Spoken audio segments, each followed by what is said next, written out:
My name is Oksana Gamayunova. I was diagnosed with stage 2 breast cancer, and I was living in Russia at the time, back in November 2022.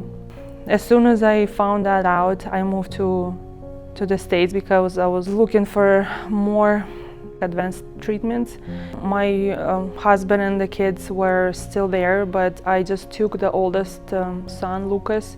And as soon as I got here, I contacted my doctor, and in January they did a PET scan and they said it's not stage 2, it's stage 4, and you're not going to have a surgery, it's too late, and its metastasis went to your bones and your spine, and it's just spread everywhere, not just your breast and the lymph node. So we have to conquer that first. But we prayed a lot, and we made a decision for my family to move here, and so they all came together to support me in this, on those treatments and this journey.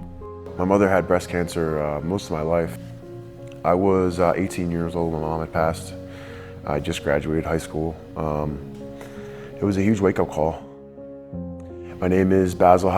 I'm a UFC fighter. I've been training for 14 years, and what got me involved in fighting was, I would say, just messing around and fighting on the street and doing things I shouldn't be doing, getting in too much trouble one day, and became a martial artist, and I never looked back.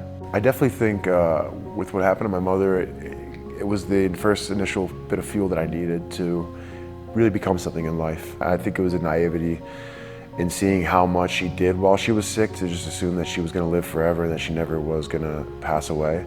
You know, she fought every single day, going to chemotherapy, radiation in the morning, working a 12-hour shift at the pizza shop with my father. And my father had lung cancer, but you know, it's something they didn't let control their day-to-day lives.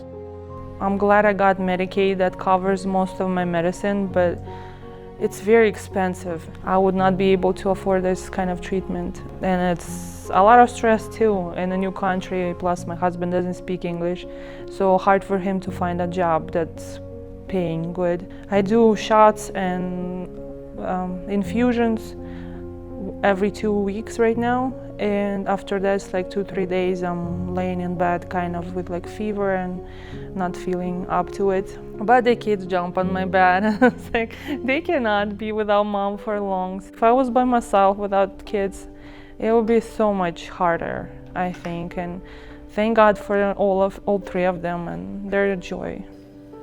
So I started the Grantee Highlight Breast Cancer Awareness Foundation with mainly the focus of giving back to families that are fighting breast cancer. It's something that I'm very passionate about, to help take the financial burden off of them so they can focus on the things that matter.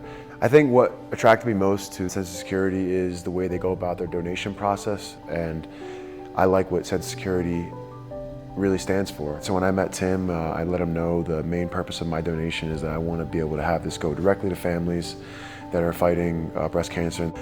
I wanted to make it a goal that we could help one family in particular, but also be able to help the families on his wait list. And it's been great. This has been the most money we've raised out of any event that we've done.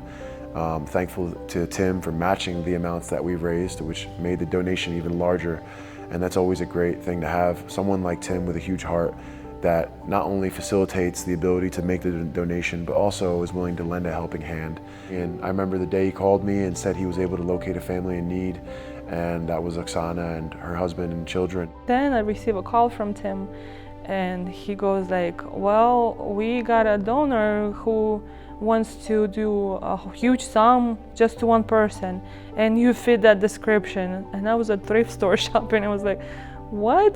And it was before Christmas. For a few months, covered all of my expenses. So it was awesome Christmas, and we had celebration dinner, and it was just on time, and I was so happy. I was so relieved. So I remember when Tim called me and said that Oksana wanted to meet me, and that they wanted to thank me for the donation, and we met up at the coffee shop. We were talking and really getting along really well. I got to meet all of her kids and her husband Ivan, and it really was an awakener as to why I do what I do, to really make a difference and really help these people live a normal life.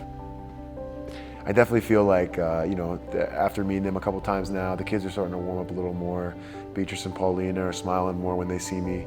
I know Lucas is looking forward to hitting pads, and Ivan and Oksana are great people. To feel that somebody not knowing you and tries to help and thinks of people like us, it means a great deal.